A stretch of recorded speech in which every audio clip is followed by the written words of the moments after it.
Muy buenas noches, mis hermanos. Les saludo en el nombre de nuestro Señor Jesucristo. Sigamos orando unos por otros. La palabra del Señor nos dice que oremos sin cesar en todo momento.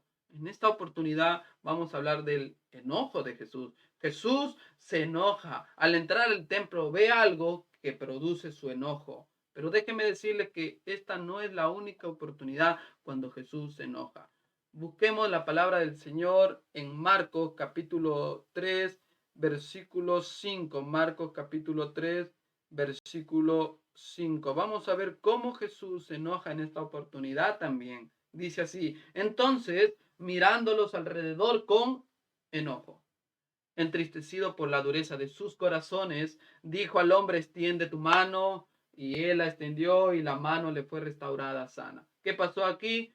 Los fariseos buscaban acusar a Jesús por sanar en día sábado. Entonces Jesús se enoja con la dureza de sus corazones, porque ellos sabían que debían amar a Dios, sí, con todo el corazón, con todas sus fuerzas, pero debían también amar a su prójimo como a sí mismo. Por eso cuando nosotros tenemos el amor de Dios dentro de nosotros, el reflejo que tenemos que mostrar es hacia nuestro prójimo. Pero sigamos entonces, ¿qué produjo el enojo de Jesús en el templo? Vamos a ir a Marcos también, Marcos 11, donde vamos a ver en esta oportunidad cómo Jesús se enoja en el templo. ¿Por qué se enoja? Dice así: vinieron pues a Jerusalén, y entrando Jesús en el templo, comenzó a echar fuera a los que vendían y compraban en el templo, y volcó las mesas de los cambistas y las sillas de los que vendían palomas. Jesús se enojó, pero Jesús, su enojo no era impulsivo. No es como, por ejemplo, vamos a ver la diferencia entre un enojo impulsivo y un enojo con fundamento. Por ejemplo, cuando tú tenías tus hijos, o los que todavía somos hijos, yo me acuerdo que mi padre me decía: no toques eso, lo vas a romper, te voy a castigar. No toques eso, lo vas a romper, te voy a castigar. Y lamentablemente lo rompía, ¿no? Y obviamente me caía el castigo.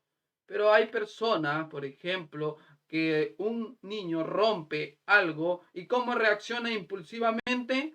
Reacciona de una manera inesperada, reacciona de una manera que después ya no se va a poder arrepentir, y golpea a su niño sin haberle dicho que no debería haber tocado eso porque eso era delicado, pero reacciona de una manera impulsiva. Jesús no reaccionó de una manera impulsiva, lo vamos a ver en este momento. Se acercaba la fiesta de la Pascua, y en la Pascua venían judíos de todas las partes del mundo y venían obviamente a pagar tributos en el templo y a hacer un sacrificio de un cordero por familia. ¿Y qué pasaba aquí en el templo? Cuando los judíos venían con monedas que no eran monedas que aceptaban en el templo, los cambistas les cambiaban, pero no lo hacían correctamente. Había corrupción ahí, y entonces obviamente eso perjudicaba al prójimo. ¿Qué pasaba entonces con los que traían un cordero? Habían personas que traían un cordero, y personas que venían de muchas partes del mundo, de muy lejos, no traían un cordero porque sabían que en el templo vendían también corderos.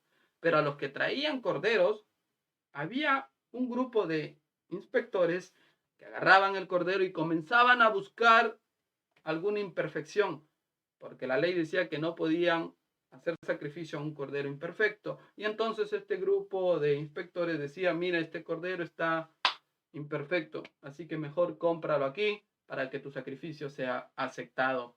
Bueno, entonces estas personas lo compraban, se aprovechaban de eso. Y los que compraban dentro del templo también se aprovechaban de eso, les hacían supuestamente la carga más fácil, cosa que llegaban y compraban y hacían su sacrificio. ¿Y qué tiene que ver las palomas aquí? Para los que no tenían mucho dinero, se les permitía hacer el sacrificio de 2 palomas. Pero ¿qué pasaba aquí también? Que las palomas que vendían dentro del templo costaban 15 veces más de las que vendían afuera, y las personas que ya estaban dentro tenían que comprar. Y dice el versículo 17: ¿Jesús sabía de todo este sistema? Yo creo que sí, porque Jesús, recuerden, fue a los 33 años. Y esta fiesta son todos los años. Jesús seguro vio todo este tiempo cómo el templo había sido corrompido, cómo había entrado la injusticia dentro del templo de Dios.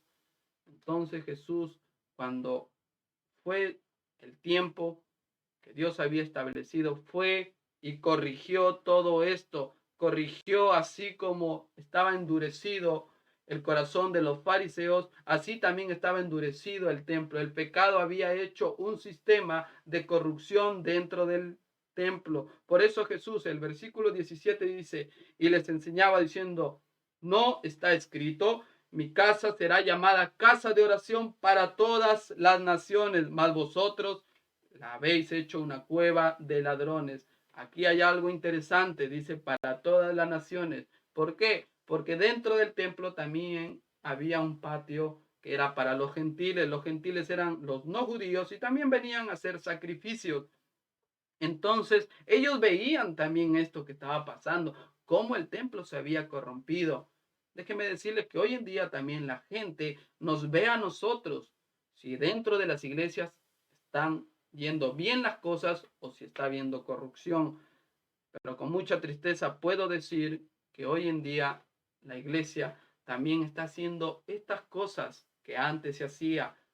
Por eso vemos tanta prosperidad que se predica. Si tú no me das esto, Dios no vas a aceptar tu ofrenda. Mira, si tú no das esto, tampoco no vas a obtener tu salvación. Tienes que hacer esto, esto. Entonces Jesús corrige este sistema que había sido instaurado dentro del templo.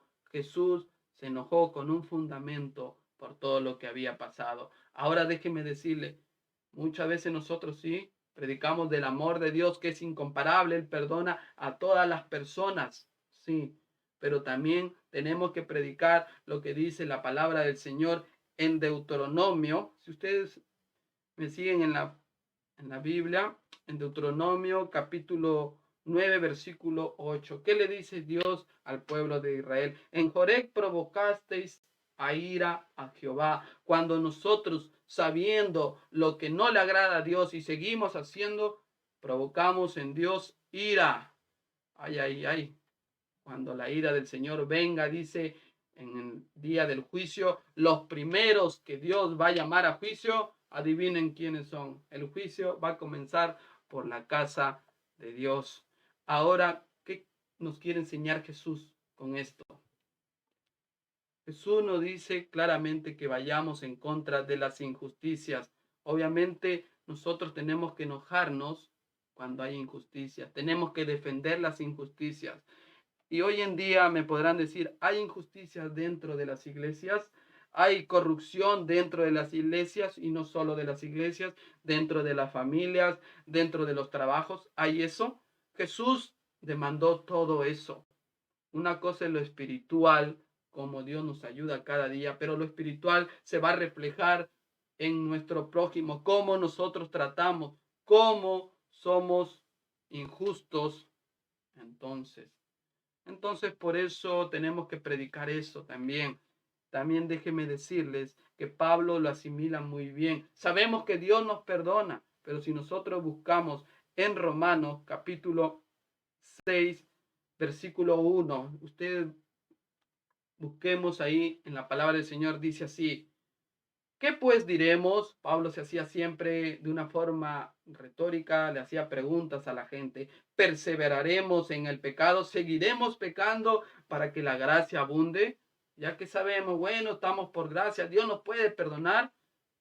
Entonces Pablo le responde, en ninguna manera, porque los que hemos muerto al pecado, ¿cómo viviremos aún en él? ¿Qué nos está diciendo aquí? Los judíos habían establecido en el templo esto, seguían pecando, pecando y todo lo demás. Por eso también Dios en Isaías les advierte desde mucho tiempo atrás, así como un padre advierte a su niño que si él hace esto le va a caer un castigo, Dios también había advertido a los judíos, al pueblo de Israel, que estaban haciendo. Dice capítulo 1 de Isaías, versículo 4, oh gente pecadora, pueblo cargado de maldad, generación de malignos, hijos depravados, dejaron a Jehová, provocaron a ira al Santo de Israel, se volvieron atrás. El versículo 11 le dice: ¿para qué me sirve, dice Jehová, la multitud de vuestros sacrificios?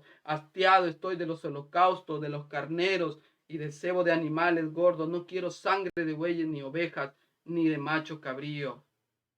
Dios ya no quería nada de esos sacrificios. Les había advertido por qué. ¿Qué pasaba con los judíos? Venían a la fiesta de la Pascua, presentaban su sacrificio y de ahí se iban y seguían en lo mismo. Por eso Pablo nos dice a nosotros más adelante, y Jesús corrige ese sistema diciendo: luchemos en contra del pecado, luchemos en contra del sistema que se ha instaurado, de la dureza de nuestros corazones.